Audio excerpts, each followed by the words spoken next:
and roll. Rock and roll. Pause up, everybody. Welcome to Meowy Hour. I'm your host, Arden Moore.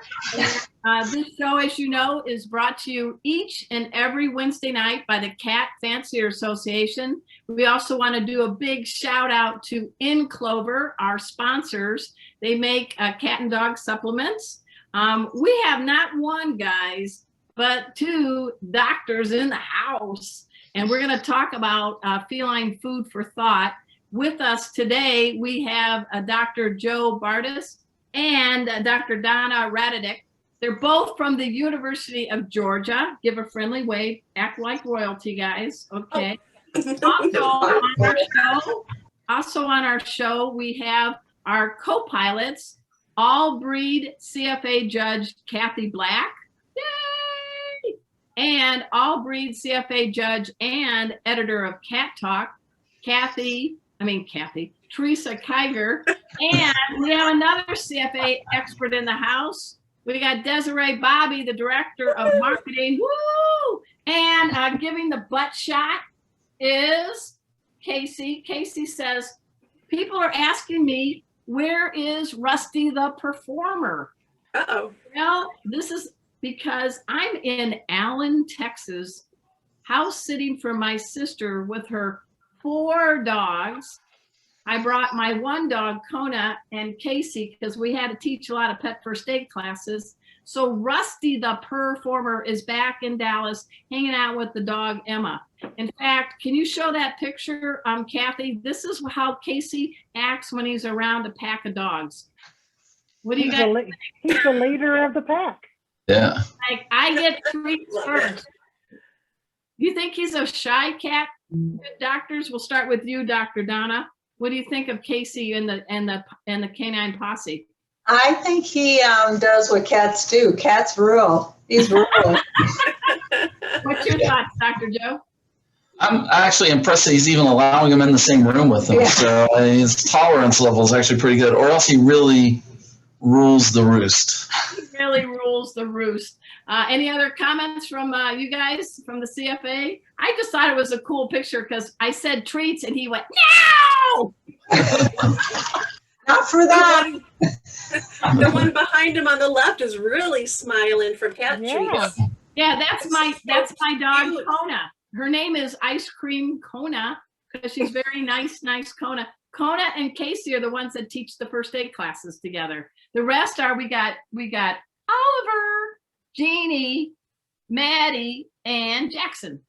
Wow, they're very cute. I noticed that the 4 are on one side and your 2 are on the other side. Even though Kona knows smart enough to be back away. Yeah. All right. So this is kind of a weird week. I don't know if you guys knew this in the cat world, but June 23rd is going to be, or today's June 23rd. June 25th is Cat World Domination Day. Oh, yeah. Have you heard of that? World Domination Day. Is that when they're all going to get together and overrun the world? Or? Yeah. Isn't it every day? I don't understand. I know, really. Well, we have to give a little backstory. Our good friend who's been on the show, Janice Garza, she's a member of the Cat Writers Association, and she's got that great cat Summer that was on the show. Well, years ago, she had a cat named Sparkle, and this cat started Cat World Domination Day in 2012 because she knew how to, in her books, she gave books on advice on how cats could dominate the human race. Sparkle is now up in kitty heaven. Her successor is Summer.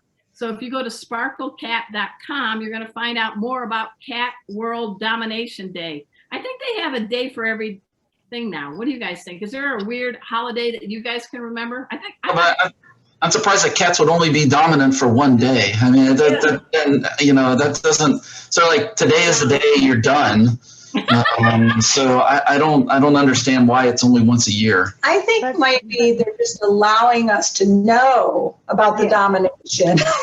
And so you can't go a whole year without talking about how they dominate. It's really for accounting purposes so that you can count one cycle and then another year you come around. It's like How did they coordinate? domination.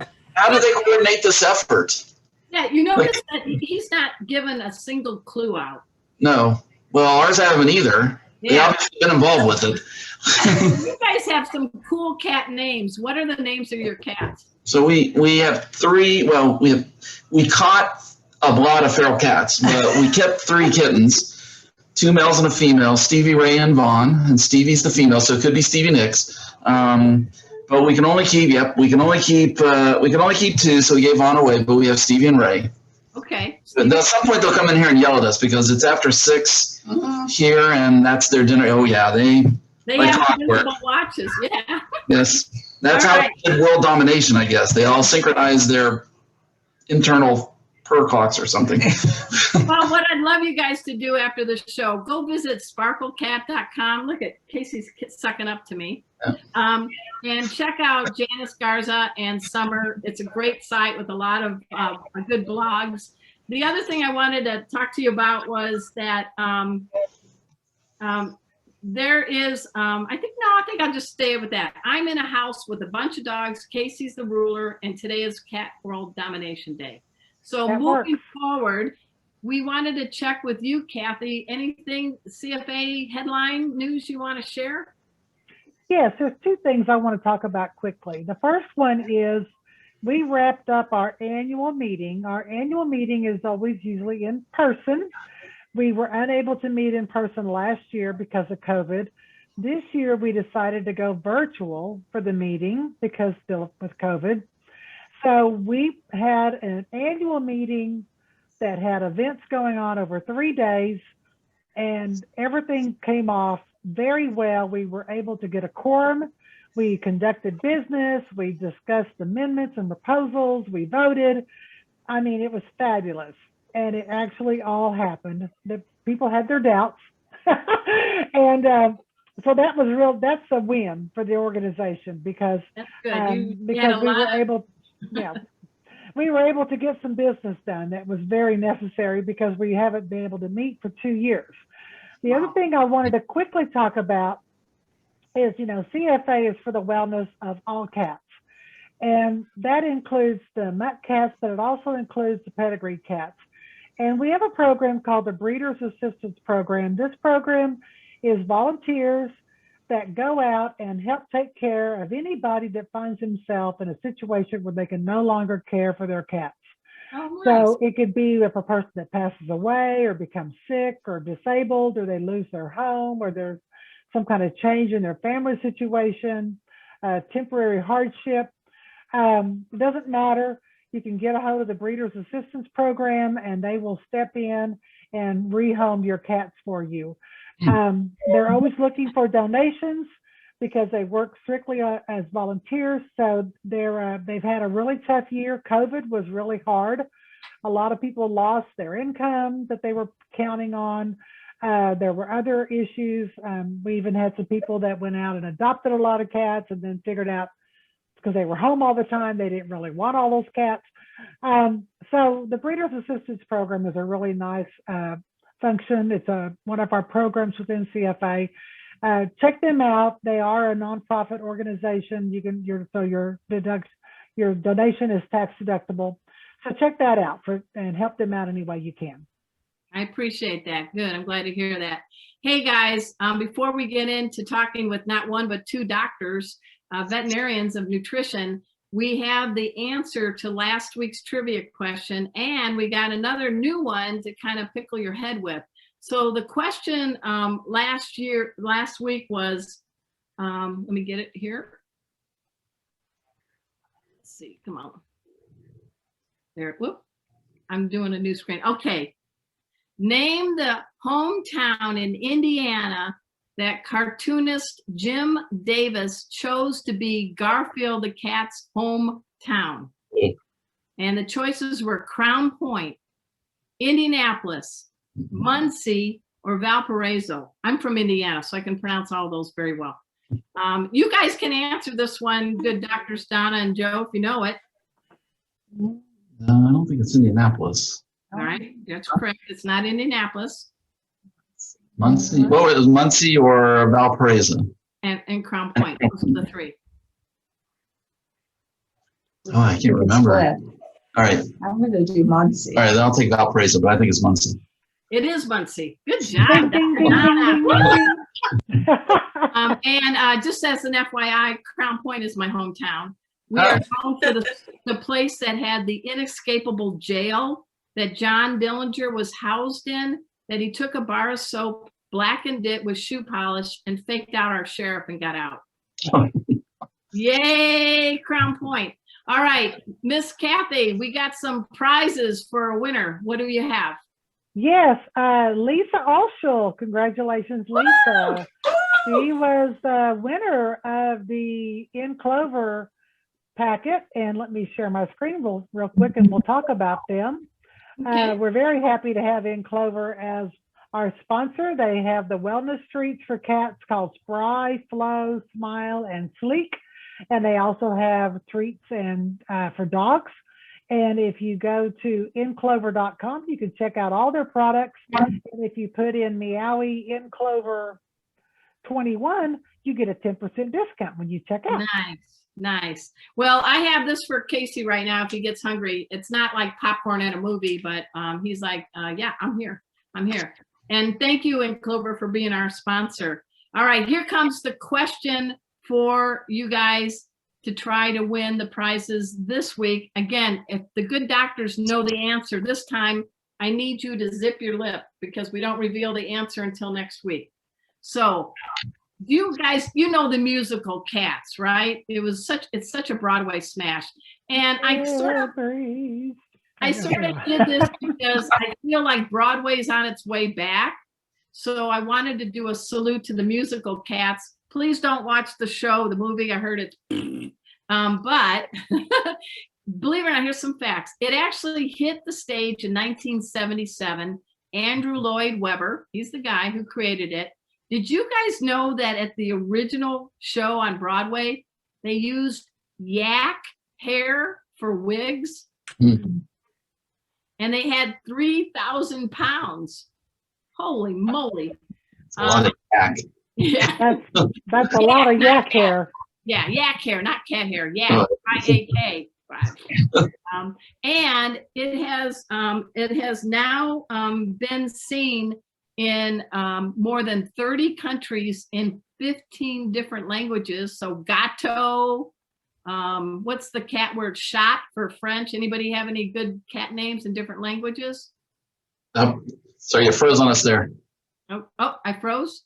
Oh. No, we did, I think. Oh, so we're trying to think of foreign countries, what the name cat is. I know French is chat and Drawing a Spanish. blank on in China. What's Teresa? Do you remember what Chinese cat? I have to think of the cat in the hat. Now. Gato, and that's Yeah.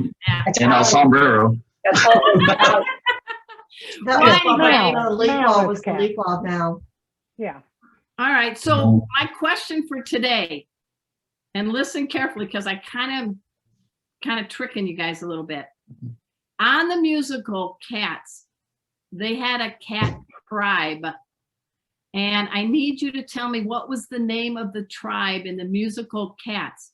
Now, here's a hint. 3 out of the 4 I'm giving you are actually the name of cat characters in the musical. So I'm just faking you out or faking you meow out. But 1 is actually the name of the tribe. You cannot guess this one, Dr. Joe or Dr. Donna, because we're revealing it next week. So what is the name of the tribe from the Cats in the musical? Is it A? Wait a minute, I have my little notes here. What did I use? Okay. It's obviously not Muncie then, I'm guessing. No, but good try. Okay. That's a good one. Is it A? Let me see if I got it ready. Grisabellas? Is it B? Jellicos? Is it C? Mistopheles? Or is it D? Rum Tum Tuggers? So your choices again, no problems if you spell wrong. A, Grisabellas, B, Jellicas, C, Mistopheles, or D, Rum Tum Tuggers. The winner is going to get a 4-pack cat treat from In Clover. What'd you guys think of that question? I That's a good one. recognize the cat names. Okay, so, good. Yeah. You kind of did the process of elimination. Right. Okay. Well, good luck, everybody. Go see Dr. Google. You'll figure it out. All right. We have not one, but 2 accomplished veterinarians today, and we're talking about a topic near and dear to all of us, food for our cats. So they're going to offer some food for thought. And joining us today from the University of Georgia, which I'm laughing because what's your mascot? Bulldogs. Go Dogs. Bulldogs. Well, do you want to be the Bull Cats for tonight? I think that's Do reasonable. what? Bull Cats? Bull cats. I don't know if the cats would appreciate that, but But Okay. with us today, both they have many titles after their name, but we only have an hour show. But they are both board certified veterinary nutritionists. We have first up Dr. Donna Raditic and her partner at the University of Georgia and with her in life, Dr. Joe Bartges. What do you guys think? Welcome to the show, guys. it's great to be here. I'm still working through the cat names, so I'll tell you later. I got it down. I think. Okay. So competitive. You shouldn't start with competition with them. But we're No. very happy to be with Meowy Hour. I love Meow. I think that's a great name. Well, Thank we you. really love the Cat Fancier Association is the host of this, and on our show tonight is Desiree Bobby. Pop in on if you're around, Des. She's the one who came up with this idea. So let's give a round of applause to Desiree. She created Meowy Hour. All Okay, that free car knot is coming to you. Okay, there you go. I met Dr. Joe several years ago because I write for Catster and Dogster and other things. And I got to tell you, this guy, he's got so many Vanna White initials after his name and so many college degrees, but he's so down to earth. And he really wants us to have good knowledge about cats. This is my first time meeting Dr. Donna, and I already like her. And the 2 of them are making a big difference for the world for cats. You guys are also training the next generation, right, of veterinarians, and nutrition is a big thing. So Yeah. let me start with Dr. Joe first. You know, when you first went to college, and I'm not aging you because I'm older than you. So, I mean, how has nutrition become more prominent now in the veterinary field? Well, when I went to college, we used stone tablets and chisels. So a lot has changed since then. So I am not ashamed to admit it. So I graduated from veterinary school in 1987. I graduated at the University of Georgia. And Bull Cats. Bull Cats, yeah, go. I can't say go Cats. Sorry, that just doesn't work. Bulldogs. But at the time it was a lot of it was geared towards farm animals, production animals. A lot of like theriogenology and all of that, because veterinary medicine grew out of the agricultural side of life. And there was stuff on dogs and cats, obviously, but you would think there would have been a lot about nutrition in dogs and cats, but there really wasn't that much. Now, I was fortunate. When I was a veterinary student, there was a gentleman whose name is Tom Huber. He just passed away of last year. He was not a veterinarian. He was an animal scientist, but he was very much aware of pet nutrition, even though he had grown up and trained in like pig nutrition and cow nutrition.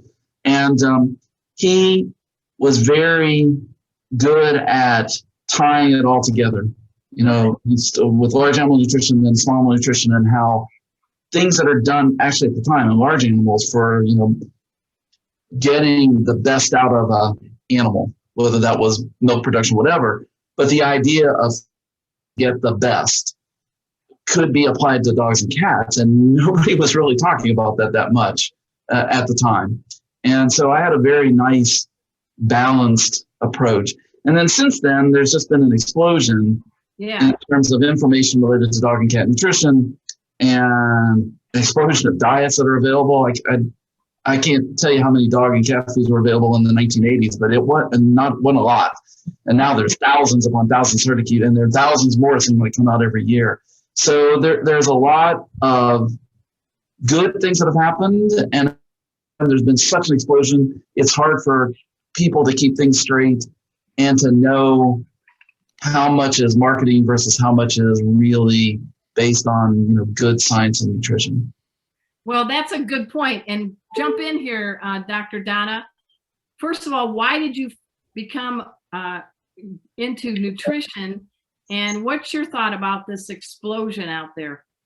I actually was, I started in a practice in the Berkshires of Massachusetts. I went into general practice. I didn't stay right in academia. Okay. So I was in private practice, local practice, and everybody, when you do integrative, you know, herbs, spices, acupuncture, all that stuff, everybody wanted to know about nutrition. So I went back in and trained and got boarded in veterinary nutrition. Eventually sold my practice, then went down, joined the nutrition service where Joe was at Tennessee, University of Tennessee's vet school, and did integrative medicine and nutrition there. So, you know, what Joe's saying is very, very true. I mean, it's the pet food market and is just exploding. There's so many brands out there. Clients are just overwhelmed. And now we're seeing a huge growth in a lot of these different types of diets instead of the traditional dry and canned foods. We're seeing homemade, like we're seeing freeze-dried, raw diets, all that kind of stuff. And unfortunately, the education in vet schools have gotten better about nutrition, but they're not kind of embracing some of these newer types of diets and don't know quite what to do with it. There's also, I think, you know, the pet industry, it does a lot of marketing, and I think sometimes that marketing gets confused with education. And so it's hard to figure out what's fact and what's, you know, well, marketing. that's why I have you guys in the house. Yeah. We're not going to have you name a company or anything like that, but can you help us get through this food maze? What should you be looking for in a cat food? And I know we only have a certain amount of time on the show. So I'm just asking for things like when people want to put probiotics in, when they're looking at CBD, when they're looking at freeze-dried, for each one of you, can you share each a couple of tips maybe? So I would say the first is, we talk about this often, and we do this with our own cats. The first is, especially if you get your cat as a kitten, is feed them a lot of variety. Now that's different than what a lot of veterinarians even still say, like get a good food, stick with it. They get used to it, they eat it all their life. And cats are notorious for getting locked into a texture and a flavor, especially a texture. So we're believers of variety. So starting out by feeding not only different flavors, but different textures, canned, dry, homemade, different types, different companies. Just don't let your cat get locked into a diet by a company. What that does is down the road, if they develop a problem and you have to get them on a very specific diet to help treat the problem, kidney disease or whatever, then they're willing to make the change, right? Because they're not locked into one. And then the second is, despite everything, we still have issues with pet foods, imbalances, infectious diseases, toxins. And if they're on one food and that food is one of the ones that's adulterated, you know, that's having problems, then they get sick. If you're on multiple foods, you dilute out that potential problem, right? Because we don't eat cereal for breakfast, lunch, and dinner every day for all of our lives. We eat different things. And so instead of eating one type of food every meal of every day of our lives, you move things around, keep it interesting. I like that. That helps prevent them from getting locked into a food that you can't get them out of. Casey says, I haven't met a food I didn't like. Well, Oh, good. Then he goes back to sleep. Yeah. I think the other good thing about doing that is if you can kind of keep track of, even just a basic 1, 2, 3. When your cat's on this diet. Okay, stools are tighter, they're not as smelly, maybe breath is better, coat's better. They're shedding more. That's actually a positive. That's, turnover. So, keeping kind of a score, because then what you can identify is, okay, when you look back at those diets, there may be ingredients or there may be the protein, fat, carb levels in those diets that cat is responding to. And I also am a big believer, because cats are really, really a true carnivore. I'm always recommending, or my preference is to feed cats high protein, low carbohydrate diets. I call it my mouse-like diets. I like that. High protein, low carb type diets. I think they do better. I think their GI tract is healthier. That's what they're meant to eat. And the closer you can get to that kind of nutrient profile in diets, I think the better cats do. And that's no Cheetos.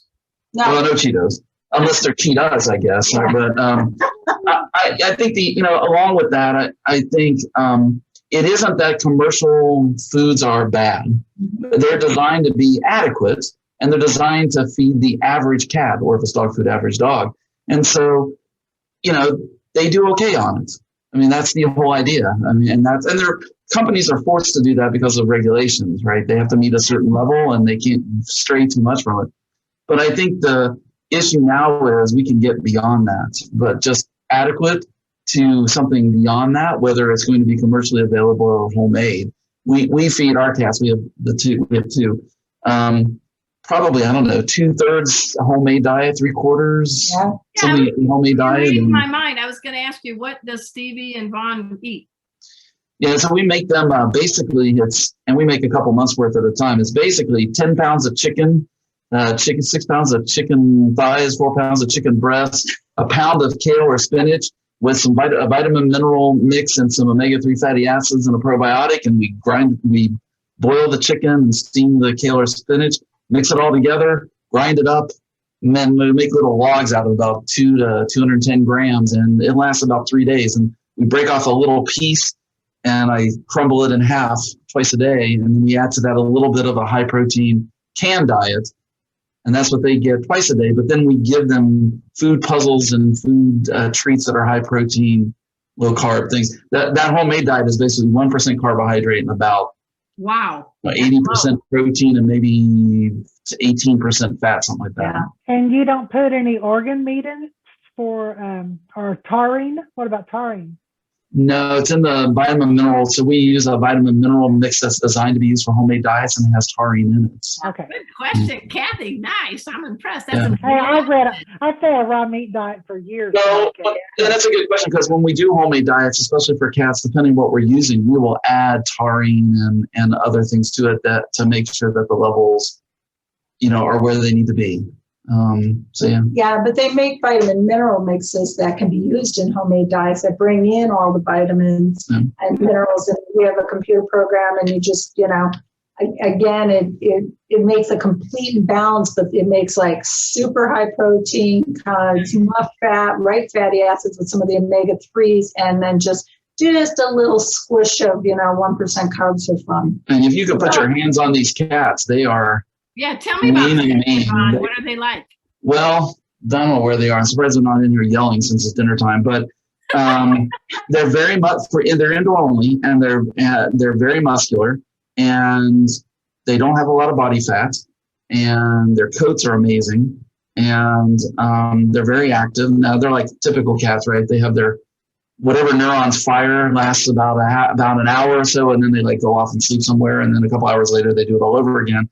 But they don't have a lot, like when you touch them, you don't feel a lot of fat. It's a lot of muscle. None of that kind of, bloated, belly stuff swinging like the little head on this big tick. I mean, they really manage, being indoor cats. It's not like we're restricting. I mean, because they have every food puzzle known to mankind. I have dog grade 3, level 6 brain surgery puzzles that, Stevie's like, 2 seconds, I got it, but their coats are incredibly thick. You swear we have 20 cats because I have so much cat hair. And it's interesting. Are you into knitting? No, Yeah. I was thinking of donating to the next production of cats. Yeah. But I was reading, and think about it.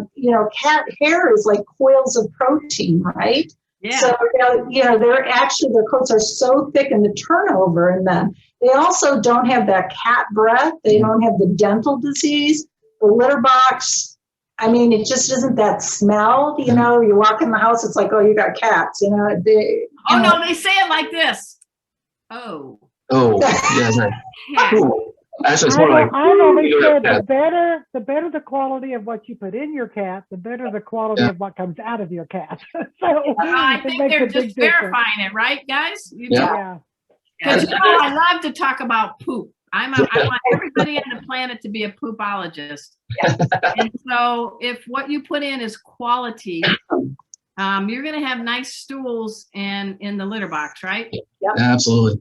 The other thing, getting back to your, lead into this, the question is, the other thing we do is cats are innate hunters. Yeah. I mean, and that's what they want to do. And we don't let them often, right? You put down a bowl, you put it in the same place, and then maybe you give them a treat, but it's by the bowl. But with ours, we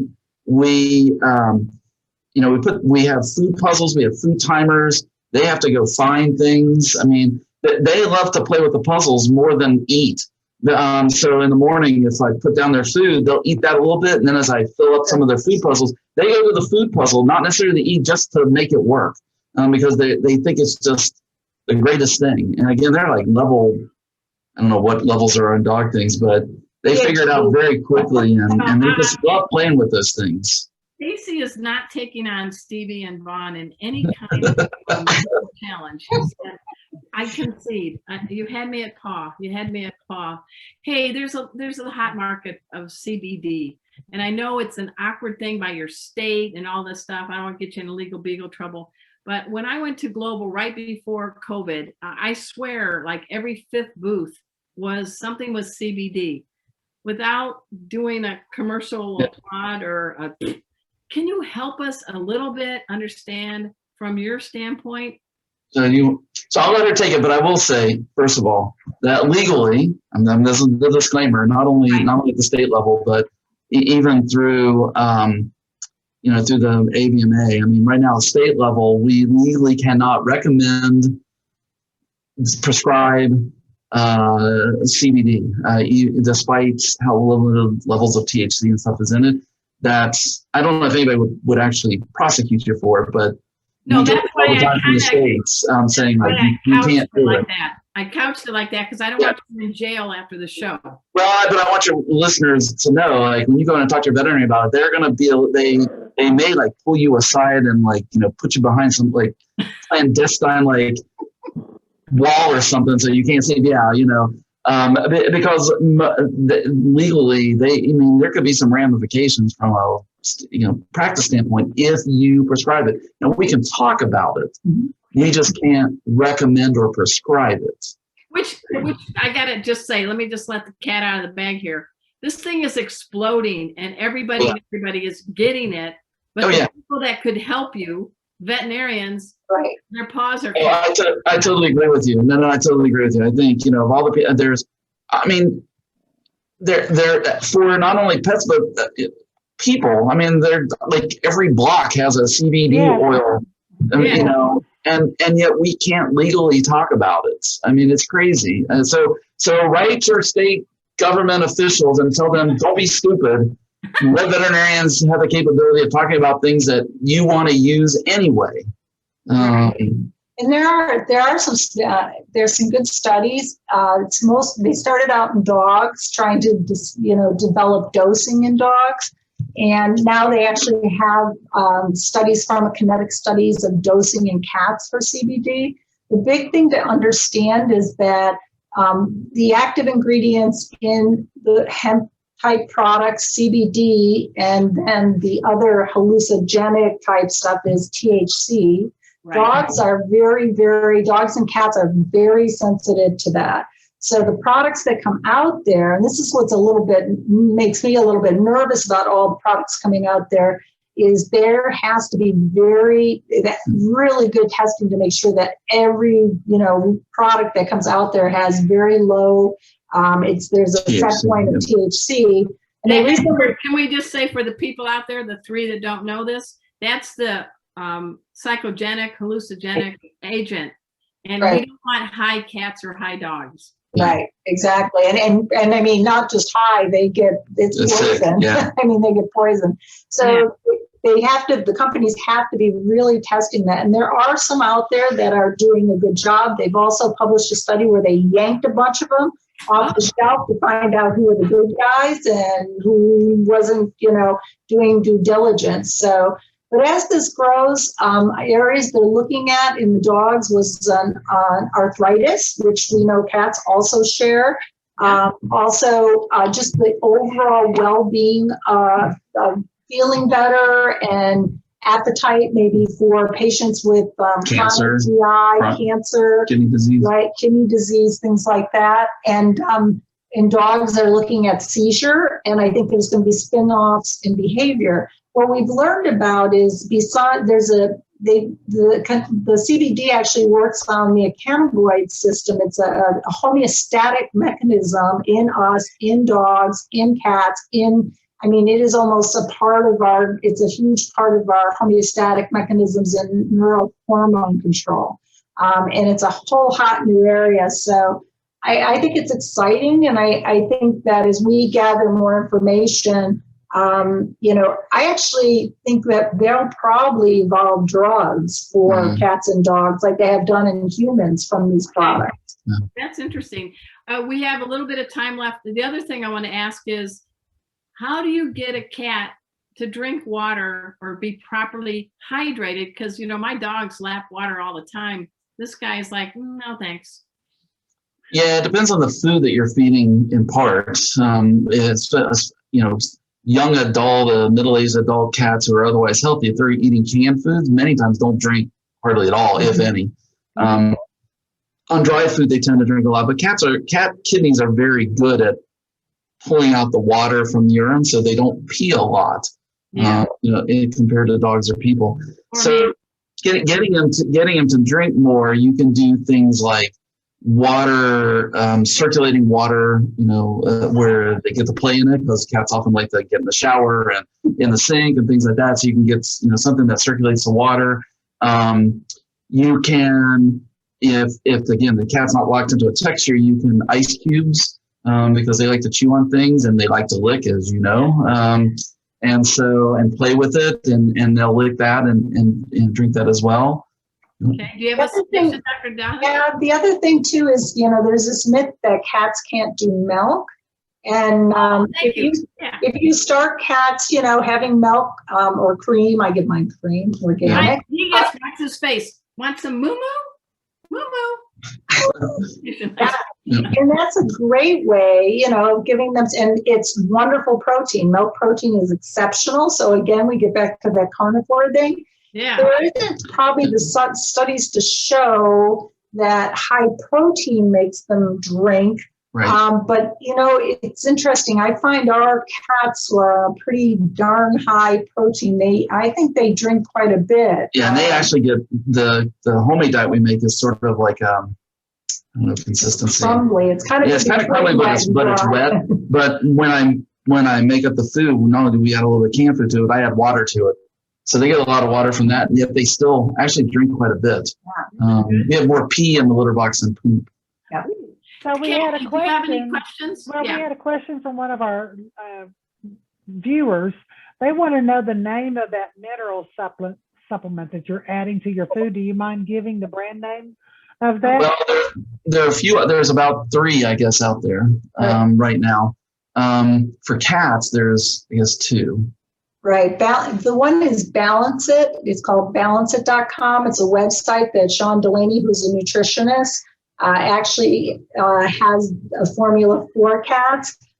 There's another company I know. And he actually has several formulas for both dogs and cats. So, for example, there's a carnivore blend, which is where you just add it to meat, basically. And then the feline balance it. And then there's another company that will be coming out with a feline product soon. And, you know, certainly you could reach out to Joe or the nutrition service there because they'll start using that as well. It's hard to, you know, without those vitamin mineral blends, it's really hard to concoct. Just adding organ meat isn't enough. You'll still, you know, you're just not going to get in some of the, like the copper, the zinc and manganese. So you do have to kind of have that. What's nice about it is you can control it too. You know, you tell her to the cat, you know, like an older cat where I might be concerned about squeaky kidneys. We can kind of drop he's got a formula that drops the phosphorus and things like that. So it's very doable. Yeah, I think Go ahead. I've interviewed Dr. Sean Delaney a lot, and he's like you guys. He's a brainiac, and he is making a difference for the health because kidneys are kind of the punch for cats, right? Yeah. Yeah, that's one of them. That's for sure. The other thing to keep in mind, there's a lot of vitamin, mineral, you know, veterinary vitamin, mineral things out on the market. They're not designed for homemade diets. They're designed to be as a supplement. And so you can't use those with a homemade diet and really get what you need. And it's really hard, even for humans, to eat only food and get all the vitamins and minerals you need. That's why they recommend us to take vitamin and mineral supplements every day, right? I mean, regardless of how good our food is, that food can contain the vitamins and minerals, but you don't know how available it is. And so that's part of the problem. And that's one of the things we look at when we're looking at a homemade diet a owner is feeding is where's the calcium coming from? Where's the vitamins and minerals coming from? And if there isn't an obvious source, that's usually not a complete and balanced diet. Last question is Yeah. what about probiotics? Everybody's getting pre and probiotics. There's this new drink I have that's clear. You push in the top and all these billions of probiotics float in my drink and I pray I'm doing the right thing. What about that? Well, I think, first of all, when the probiotics first came about, everybody thought, like, there's no way that's going to be, like, how can you give bacteria and that may do any good, right? I mean, when all this started, then as studies came out in humans and dogs and cats, there's a good role for it, but now it's sort of swung the other way. Like, everything gets a probiotic, and probiotics are going to cure everything. So it's somewhere in the middle, right? It's going to be somewhere in the middle. I think there's a rationale. I mean, you can get a good gut bacteria with good food, right? You don't have to have what they call a dysbiotic state if you're eating a good diet because, hey, you know, the food you take in through your GI tract feeds not only you, but the bugs in your GI tract. So I think we're going to work our way back to a little bit more moderate. Like, there are going to be situations where giving a lot of bugs are going to be good. And we know that's true. You know, Crohn's disease in people, but I mean, there are other studies, you know, asthma and you know, osteoarthritis and urinary tract infections where probiotics help. But just because you're taking them doesn't mean it's going to stop something from happening. I think we're going to come back to a little bit more like there's a reason to take a certain level of probiotics and maybe even certain bugs. But right now we don't know what that is. And so we've gone from nothing is okay to you need, you know, a bag of probiotic bugs. And I think we're going to find out that there are situations that's true, and there's other situations where we just need sort of like daily vitamins and minerals, just enough to keep our bugs in our gut happy. I like that. We're going to end with bugs in the guts for 200. Yeah. We want them to stay around, but we've got a little bit left of the show, and we definitely want to talk about our featured cat breed. We've got a little bit about CCW, and I've got a cool champagne drink for you guys to toast. So take it away, Kathy. Okay, so we're honored to have Desiree here tonight, and she is a breeder of the Lykoi cats. I've got a real quick PowerPoint I'm going to share, and then we'll look at Desiree's cats. Let me get my PowerPoint up here. So the Lykoi means wolf. And so we call this the wolf cat. And the first time I saw one of these cats, I just thought, oh my goodness, there's no cat that looks like that. But there are. There are cats that look like this. It was first discovered in a feral colony in the United States in 2010. And it's a genetic, Desiree could talk more about the genetic part of it, but it is a recessive gene that causes the hairless mutations. And it became a breed in 2011. And since its discovery, they have found this same mutation in other countries. So those cats, anytime these cats just pop up in the wild with this strange mutation, then these breeders are looking to add those cats to their breeding programs. They're fun, loving, intelligent cats. They love to interact. I actually got to share a weekend with some one time, and I just absolutely love these things. They're mostly known for their masks. They tend to lose the hair around their eyes and their muzzle and on their legs, and it molts several times a year. But it looks like it's really rough, but actually it's a very soft coat.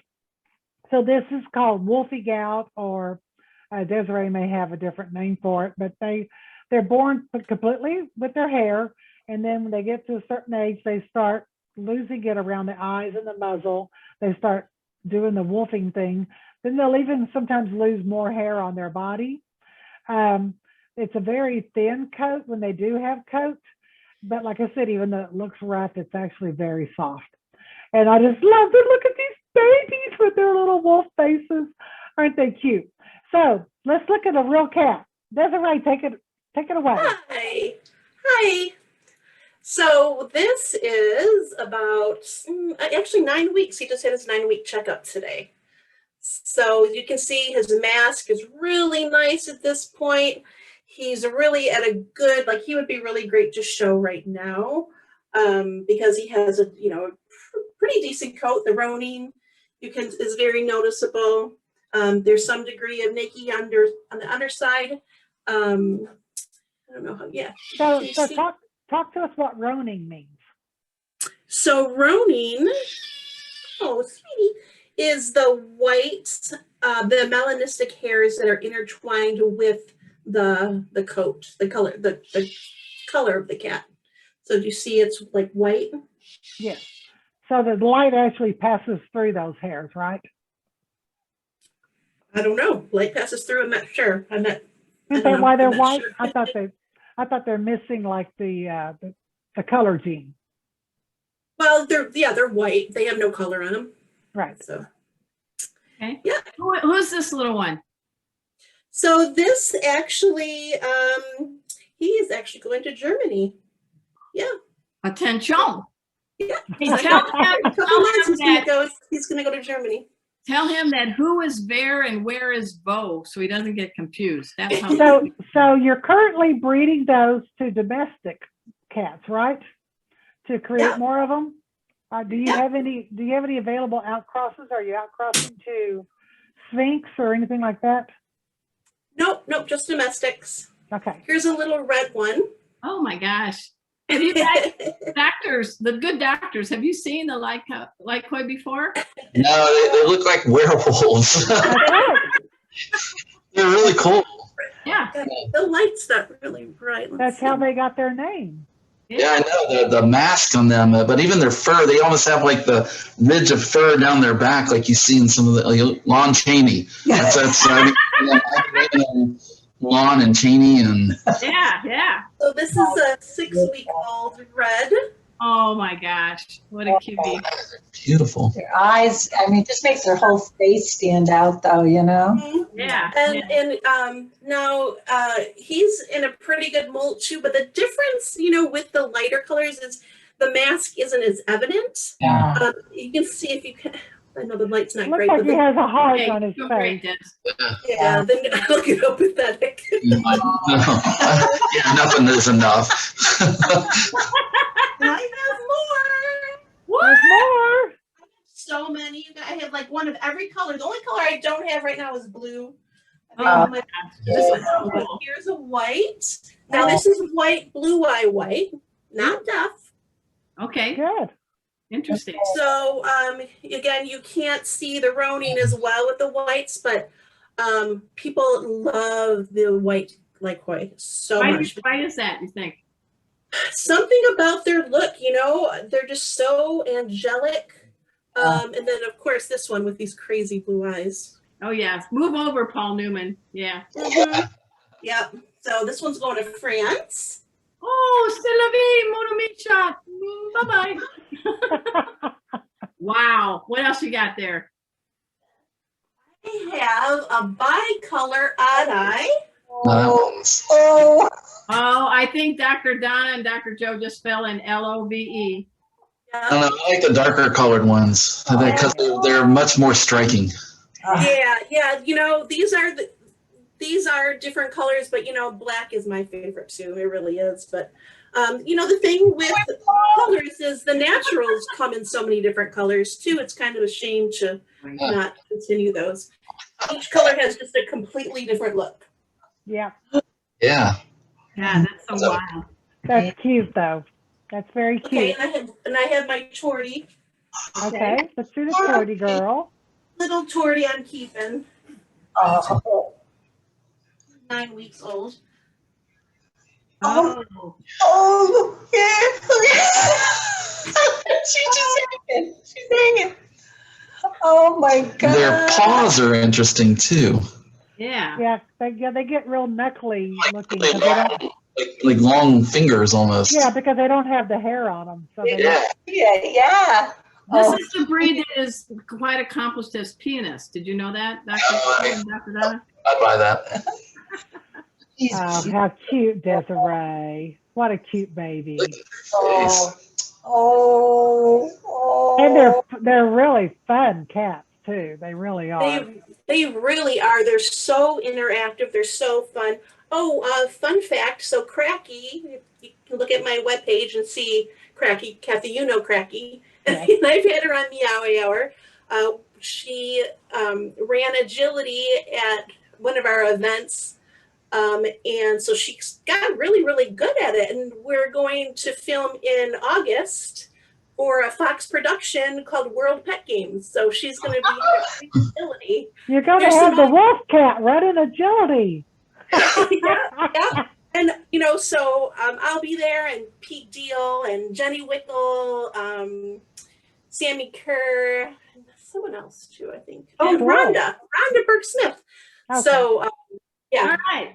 We got about a minute left so we can get the rest of the stuff, but can we give a round of applause to Desiree and these amazing little They're crazy.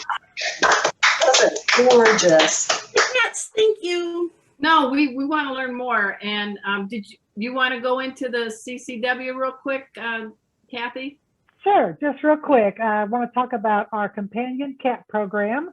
It's our program to recognize the non-pedigreed cats. So you can register Stevie, and you get a card with your cat's picture on it. You can also get luggage tags or key rings. It's a one-time fee of $13.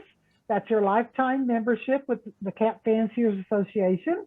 And you upload your picture. The picture goes up in our gallery of stars. And so check it all out at cfa.org/CCW. CW. Yeah, don't you like that, guys? CFA is there for all cats, and I like that. Don't you guys?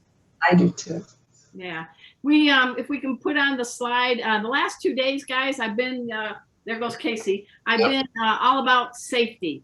As many of you know, I'm a master in pet first aid. I teach veterinary approved courses. We make them fun. I sing, everything. Anyway, we do have some openings for next Tuesday's Zoom class, live interactive. It's from 5 to 8 Central Time. And these are the two that are going to help me.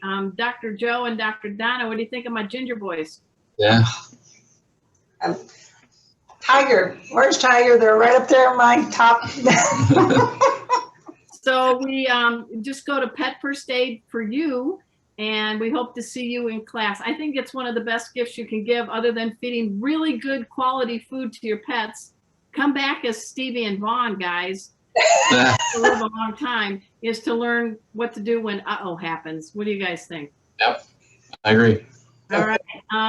We have a little bit of time left, so I need to put on my bartender's hat. You guys ready? I'm making an easy kitty cocktail tonight.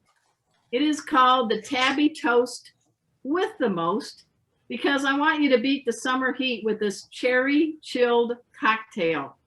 Now, Dr. Joe and Dr. Donna, they don't know, but I am a licensed bartender. Every week in Meowy Hour, I have been creating kitty cocktails. Sometimes I light them on fire, guys, right? Sometimes they're sweet. Sometimes they make chest hairs pop up because they got bourbon in them. you know. Sometimes there's ice cream that gets the cats really involved. Yeah. When I get ice cream or whipped cream, Casey and Rusty go, meow. So this one's kind of easy, but it's this way you present it and serve it that matters most. So you should have a couple of champagne flute glasses, and notice that these are plastic because I'm hanging out with Casey. So for this one, I haven't even opened this up yet. Am I going to bust a window? We'll find out. Let's hope not. You're in your sister's house. Yeah, my older sister too. And oh, what do you guys think? All right. I can be a professional cork opener for champagne. Obviously, with this one, what we want you to do is I got some of these nice dark cherries. They're better than those red ones, the maraschino. Get the good ones, right? And you can cut them in half if you like, but I'm going to drop them in like little boom. What I want to do first is to take some black cherry juice. And guys, check out, I'm a real chick, 0 sugar. All right, so I'm gonna go ahead and give it about halfway up, and it's also carbonated like the champagne, which is very, very nice. Then all we do is just add the champagne, and again, as thirsty as you may be, pour slowly. Yeah. And you want to get that in there, get the bubbles going, but not too much action. And then you want to do the same. I guess I'm drinking for 2 tonight. What are you making that for? She's a two-fisted drinker. I'm not driving anywhere tonight. And then have a little fun. Drop a nice Bing cherry in there, and another. I'm going to give 2 each because I like even numbers. I want us all, if you could, to raise a glass, whether it's water, whether it is the Tabby Toast with the most, whether it's beer, whatever your thing is. And I want us all to toast to all cats, purebred and the mutt cats, because they make us better people. Don't you agree, guys? Cheers, kitties. Cheers. Cheers. Cheers. Cheers. Ooh, guess who's going to fall asleep fast tonight? You still have a whole bottle of champagne to drink tonight. No, I really have a lot of things I have to challenges. I don't know if I can get through this. Guys, I want to also at this time give a big round of applause to our special veterinarians, Dr. Donna and Dr. Joe from the University of Georgia. Is there a website or anything you want them to know before we say goodbye? Well, I will tell you if they're interested. Just the University of Georgia website is UGA for universityofgeorgia.edu, and you can or do a Google search for the College of Veterinary Medicine. Now you can go through that to get to the hospital and Nutrition service. the nutrition service. We do remote consults for the most part. So we have clients all over the world that we do homemade diets for or make recommendations on diet things like that for. So, or if you're close enough or want to come to the University of Georgia for something special for your cat that needs to be done, we do, leading edge. Yes, you do. Treatment, diagnostics, and treatments. I hope one day I get to meet you guys in person, and I will take you for a drink anywhere you like. Oh, that's a dangerous thing. There are a lot of places around here, so it won't be one place. We're gonna have to hop. That's what you call an Uber for. And also, guys, let's give it up for Desiree Bobby. I am so impressed by all those loci you brought onto the set. Anything you want to add about how people can get hold of you, Des? Facebook. Look me up. Look up my name on Facebook. All right, Desiree Bobby. My co-pilots, we're talking Kathy Black and Teresa Keiger. I know that you had Artemis, the Russian Blue, somewhere. Oh, we got a very sleepy, we are very multi-diverse dog. He is in the house with Kathy. Casey left the building right now. Our guest next week is a board certified Brainiac 2, Dr. Lisa Rodasta. She is one of the authors of the Fear Free book, and she's going to talk about the feline brain. Mhm. Do you guys know Dr. Lisa? Mhm. Okay. So don't warn her about the show. I also want to thank again our sponsors. That's In Clover. Check them out. If you go to inclover.com and put in the Meowy Hour 21, you'll get a 10% discount at checkout. They make cat and dog supplements. I want to thank the Cat Fancier Association. I want to thank my co-pilots. So I think I'm doing right. It's time. So until next time, same cat channel, same cat time. We'll see you on Meowy Hour. Thank you, everybody. Thank you. Bye-bye. Thanks for having me. Bye, guys.